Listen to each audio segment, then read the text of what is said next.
Bencana banjir yang terjadi semakin mengerikan. Air sudah menenggelamkan lebih dari 10 lantai apartemen dan kini malah arus air yang lebih deras terus berdatangan. Ana dan anaknya sebenarnya sudah sempat dievakuasi dan dikirim tim penolong khusus dari kantornya. Namun lantai tempat mereka berada kini malah mengalami kebocoran gas dan ledakan besar terjadi. Mereka terjebak dan tidak bisa kemana-mana lagi sehingga pria penolong ini memanjat ke atas dan akan membawa anaknya Ana terlebih dahulu. Namun Ana malah terjatuh ke genangan air. Untunglah Ana cepat sadar dan naik ke permukaan. Karena arus yang cukup deras, Ana sempat kesulitan untuk kembali ke gedung apartemen. Namun demi keselamatan anaknya, Ana tak mau menyerah dan ia pun berhasil sampai kembali ke gedung. Tapi saat akan kembali ke atas, Ana mendengar teriakan seseorang dari dalam lift. Di dalam sana ternyata ada seorang anak yang terjebak. Tapi Ana juga tak bisa berbuat apa-apa karena ia tak punya kemampuan untuk menolongnya. Bahkan Ana juga sempat berpapasan dengan 2 orang penjahat yang malah menjarah kamar-kamar yang kosong.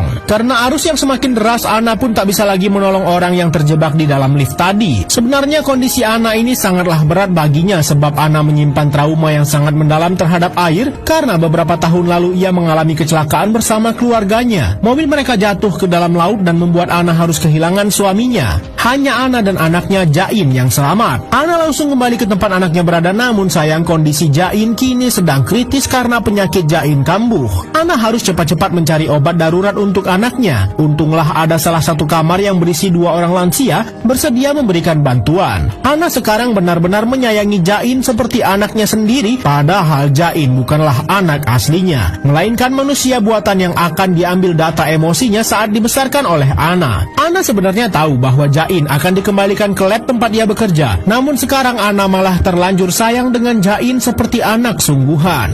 Bencana mengerikan yang sempat terjadi sepertinya sudah akan berakhir. Tiba-tiba langit menjadi cerah dan hujan deras yang menyebabkan banjir sudah berhenti. Namun ternyata kebaikan ini tak bertahan lama sebab awan gelap kembali muncul dan ada gelombang air yang sangat dahsyat sedang menghantam. 2 lansia ini tampak sudah memasrahkan hidup mereka sementara Ana bersama anaknya berusaha menyelamatkan diri. Bahkan saat Ana melihat orang lain yang sedang butuh pertolongan, ia tak bisa berbuat apa-apa. Pria yang menjemput Ana mengingatkan kembali bahwa sebenarnya hari ini sudah saatnya Jain untuk dikembalikan ke lab perusahaan sebab data yang dikumpulkan sudah cukup. Setelah Ana berhasil diselamatkan dan tiba di lantai paling atas, jemputan untuk anaknya sudah tiba. Terlihat Ana mulai panik karena inilah saatnya Jain harus dikembalikan. Ana tampak sangat kesal dan memohon untuk Jain ikut bersamanya. Namun perusahaan tidak bisa menerima itu karena sejak awal Ana sudah sepakat untuk melakukan penelitian semacam ini dengan membuat manusia buatan untuk diambil data kecerdasan emosi seorang anak. Ana sebentar lagi harus pergi dari bumi yang sebentar lagi akan musnah dan akan melanjutkan penelitiannya untuk membuat kecerdasan manusia buatan sebagai pengganti peradaban manusia yang musnah karena bencana ini. Semua peradaban di bumi seketika akan hancur dan kini Ana akan dibawa ke lab perusahaan yang berada di luar angkasa. Setelah data emosi manusia yang mereka kumpulkan dari Jain,